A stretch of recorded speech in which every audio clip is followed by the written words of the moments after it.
Hello la famille des super-héros, j'espère que vous allez bien, bienvenue dans ce nouveau format de vidéo, bienvenue dans le studio, bienvenue dans ma tête.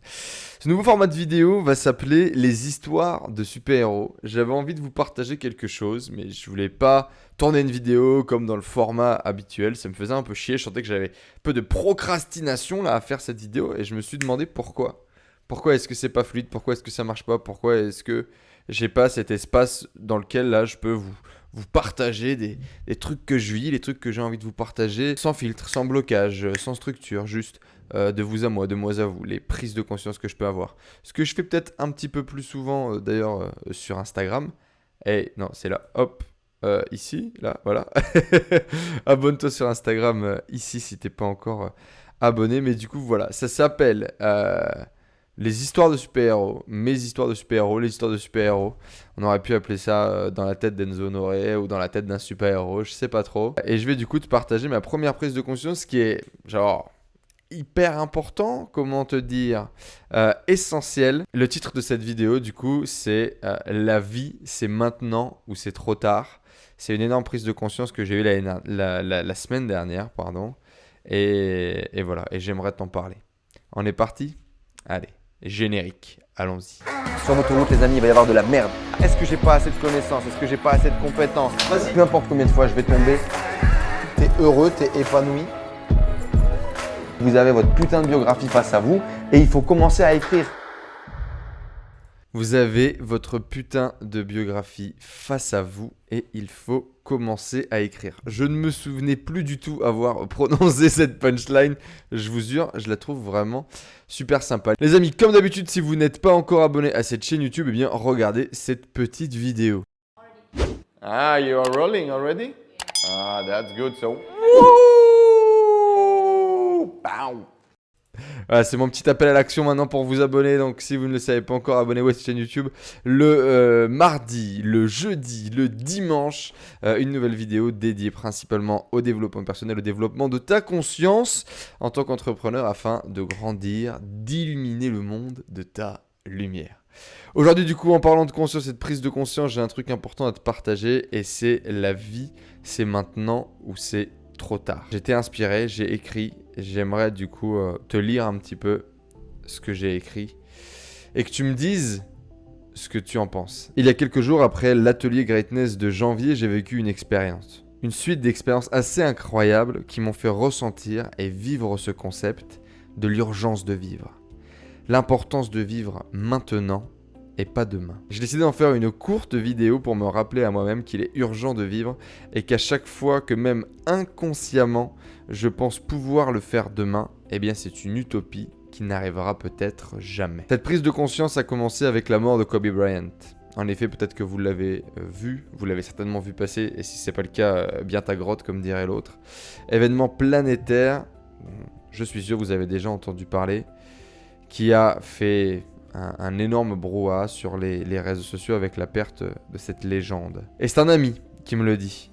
Et il me dit à ce moment-là, regarde l'importance de ton ticket, l'importance de notre ticket, parce que Kobe Bryant, lui, demain matin, il ne l'aura plus. Il vient de perdre le sien dans un accident d'hélicoptère. Et moi, je pensais en fait qu'il utilisait, Kobe Bryant, qu'il utilisait cette légende que l'on connaît tous, justement pour marquer l'importance de notre ticket, pour marquer l'importance de la vie. Mais en fait, après quelques secondes, un peu d'hésitation, je comprends qu'il est sérieux et que Kobe Bryant vient vraiment de mourir. Il s'est passé alors ce moment quelque chose de très étrange, difficilement explicable, quelque chose qui se passe à l'intérieur. Quelqu'un que je n'ai jamais rencontré, avec qui je n'ai jamais parlé, jamais vu réellement, toujours à travers un poste de télévision, et pourtant mon cœur était en train de se serrer dans ma poitrine et je ressentais une grande mélancolie. J'avais une cassette, à l'époque, de la victoire des Lakers en 2000, 2001, 2002, montrant les meilleurs moments des matchs qui leur a permis de remporter 3 fois d'affilée le titre. Le duo Kobe Bryant-Shaquille O'Neal.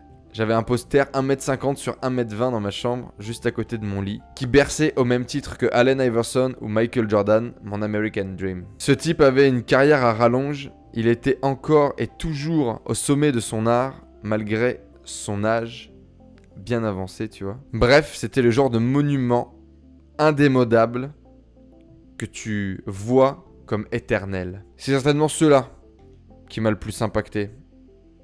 Ce mec qui s'était battu pour réaliser ses rêves, qui incarnait ses rêves, un modèle de force, une force de la nature, de la discipline, de l'entraînement qui vient de disparaître. C'est ce qui a amené une conversation du coup avec mon client Ben, qui partage également cette même passion du basket que moi.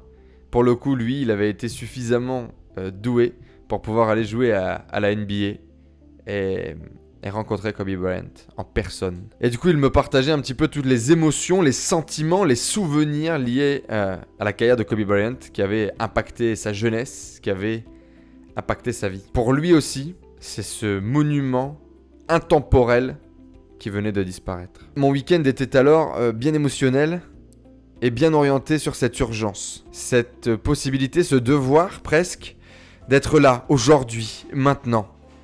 Parce que demain, ça sera peut-être terminé. De nombreuses vidéos d'influenceurs, de stars, partageant des moments très émotionnels, m'impactent beaucoup et me font vraiment me remettre en question. Mais ça sera une discussion avec ma femme qui aura raison de moi, comme d'habitude. Nous sommes alors en France, je suis quelques jours chez mes parents avant de rentrer à la maison, ici en République Dominicaine.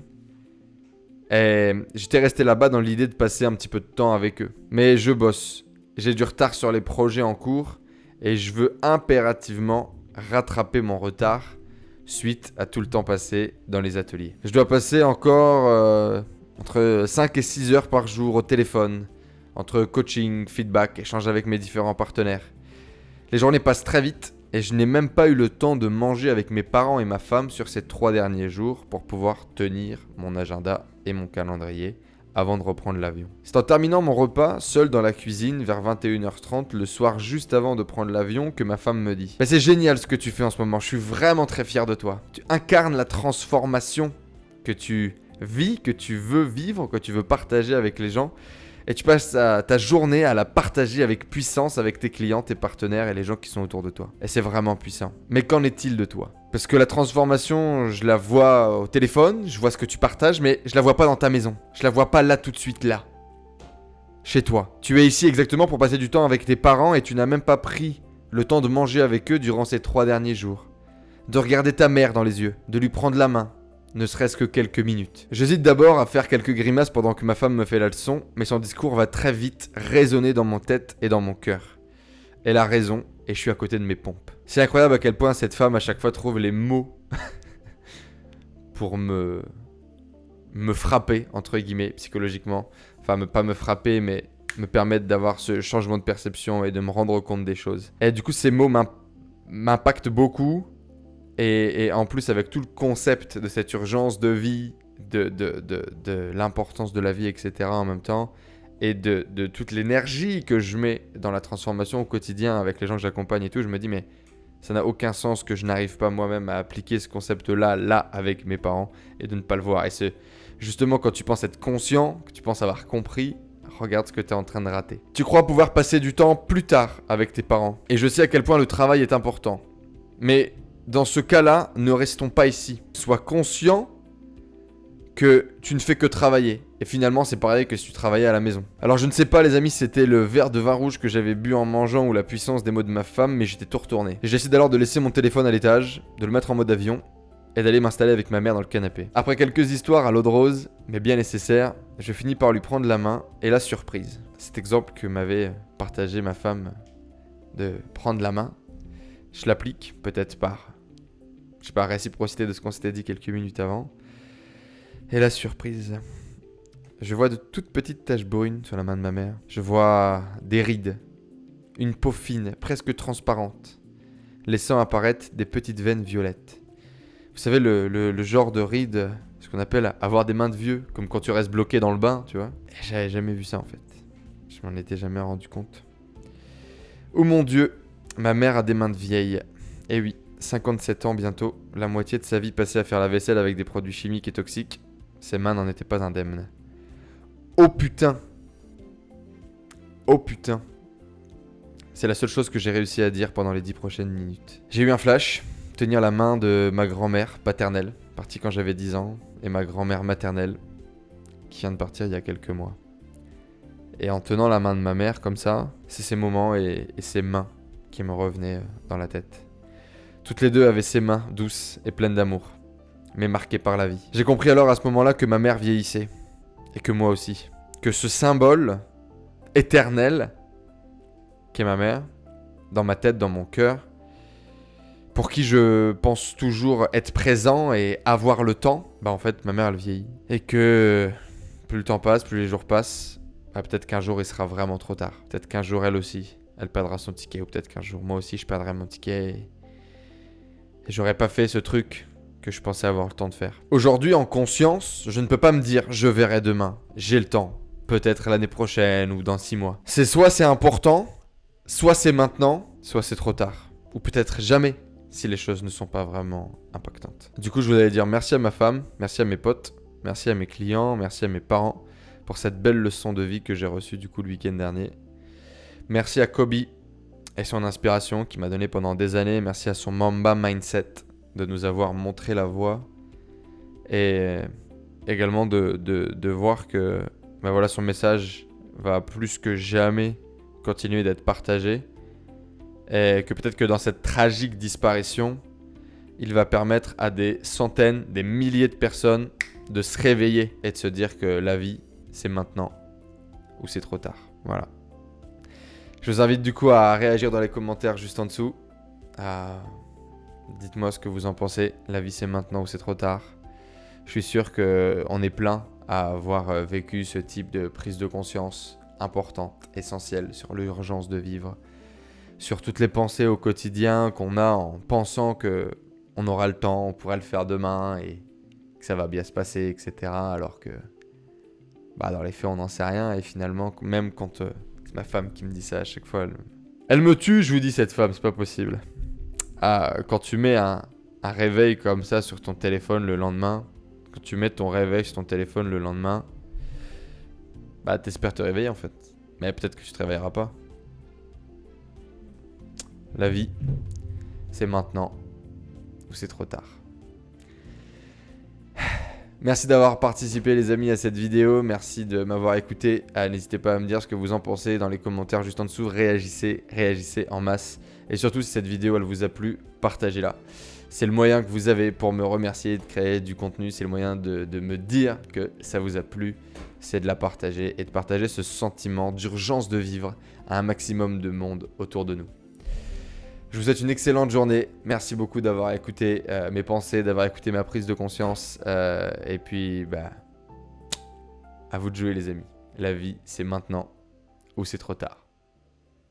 Ciao. Merci beaucoup les amis d'avoir suivi cette vidéo. Dans la vidéo suivante, dans cette même série, les stories de Enzo, on va découvrir autre chose du coup, mais un peu dans le même état d'esprit finalement. J'ai failli perdre la vue.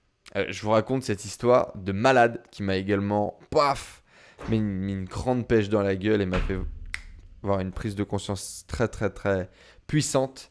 Je te partage ça dans la prochaine série, donc abonne-toi bien évidemment si ce n'est pas déjà fait. Et puis rendez-vous de la prochaine vidéo.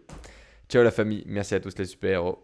Bye bye. 3, 2, 1, 0, all engine running.